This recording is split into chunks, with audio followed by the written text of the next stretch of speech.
Épisode 27. Grande bagarre entre Pinocchio et ses camarades.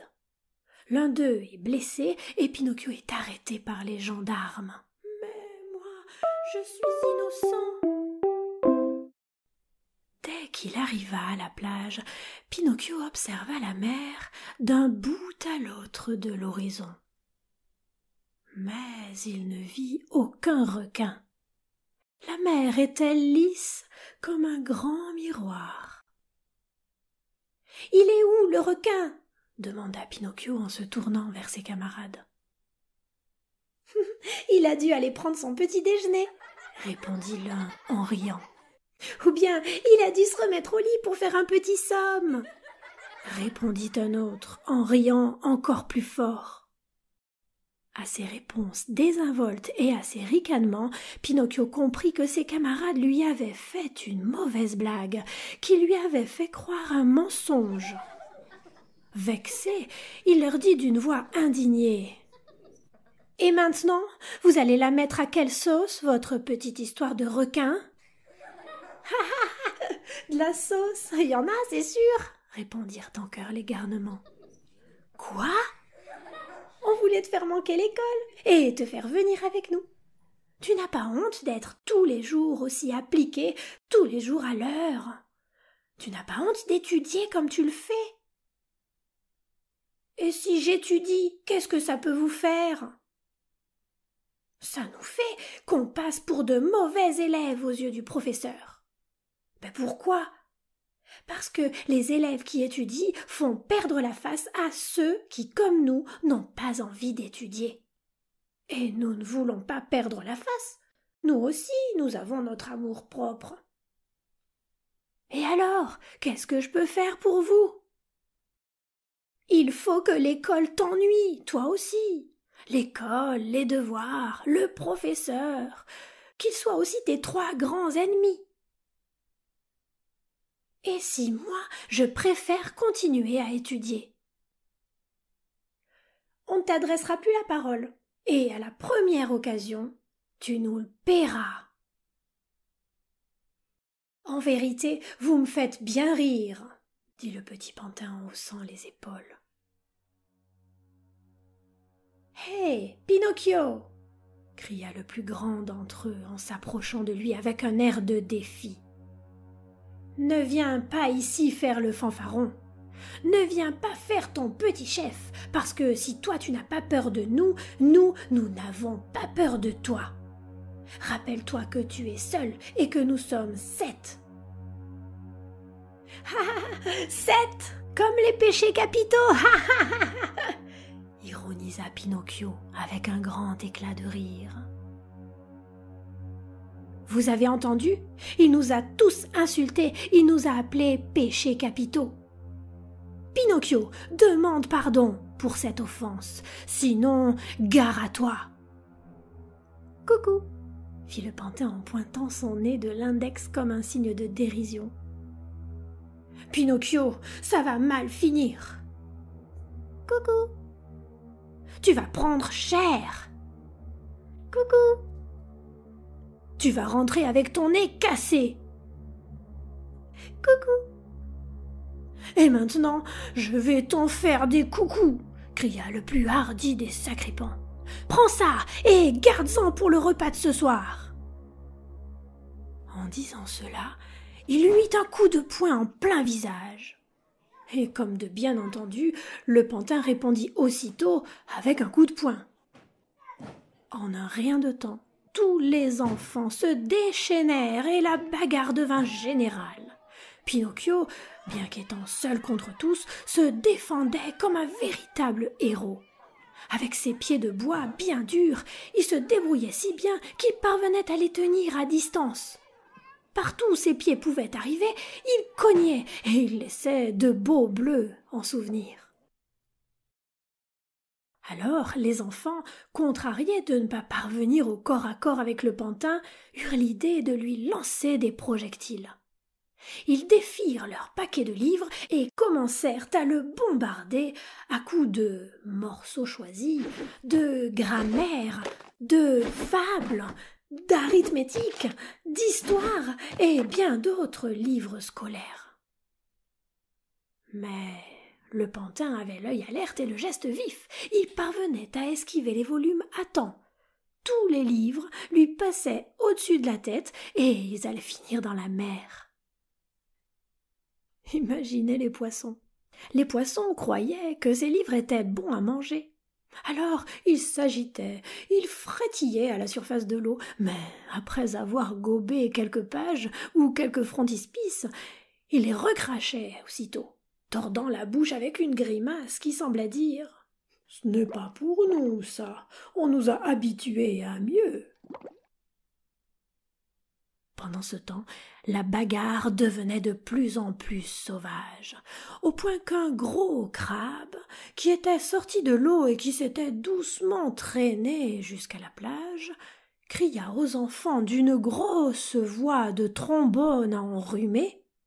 « Arrêtez, bande de petits polissons! Jeu de main, jeu de vilain! Cette bagarre va mal finir, il va arriver un malheur. » Pauvre crabe, c'était comme prêcher en l'air. Pire, notre garnement de Pinocchio se tourna vers lui et le regarda en chien de faïence en criant avec affront. « Tais-toi, crabe de malheur! Tu ferais mieux de sucer 2 bonnes pastilles à la menthe pour soigner ton rhume. Va plutôt dans ton lit et essaie de transpirer. » Pendant ce temps, les écoliers qui avaient épuisé leurs munitions de livres aperçurent tout près ceux du petit pantin, et en un clin d'œil, ils coururent pour s'en emparer. Parmi ces livres se trouvait un volume relié en carton épais, avec la tranche et les angles recouverts de parchemin. C'était un traité d'arithmétique. Je vous laisse imaginer comme il était lourd. Eh bien, l'un des garnements l'empoigna et, visant la tête de Pinocchio, il le lança avec toute la force de son bras. Mais, au lieu d'atteindre le pantin, le livre heurta la tête de l'un de ses camarades. Le pauvre bougre devint blanc comme un linge. Il eut à peine le temps de prononcer ces quelques mots. « Maman, maman, aidez-moi, parce que je meurs. » Puis il s'effondra sur le sable de la plage. À la vue de ce petit mourant, les enfants épouvantés se mirent à fuir à toutes jambes, et en peu de temps, ils disparurent. Mais Pinocchio resta là, plus mort que vif, lui aussi, pétrifié de douleur et d'épouvante.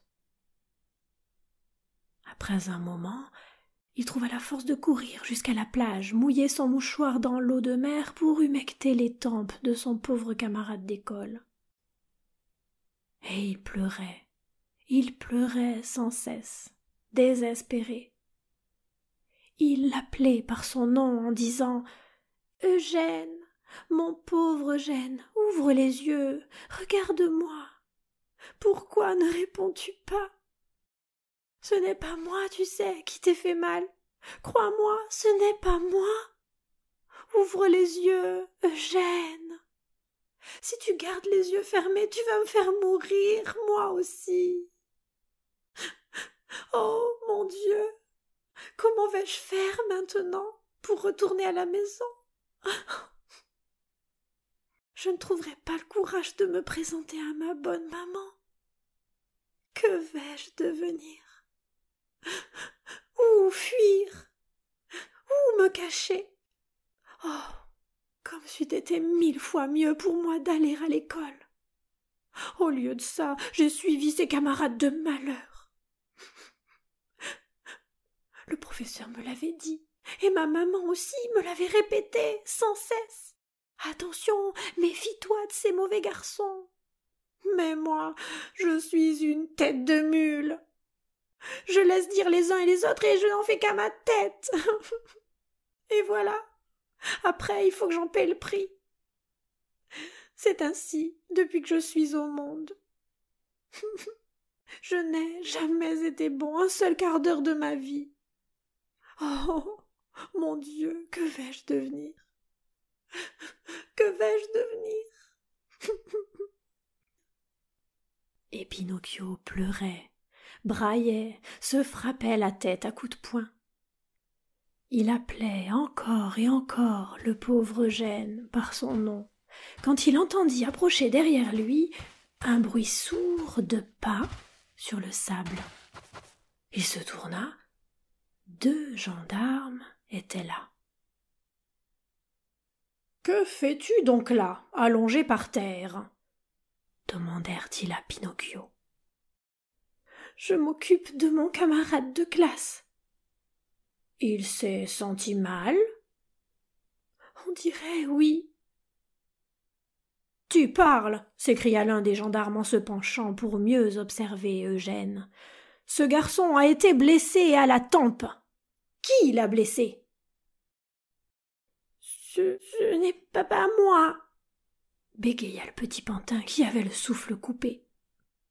« Si ce n'est pas toi, alors qui l'a blessé ?»« Ce n'est pas moi !» répéta Pinocchio.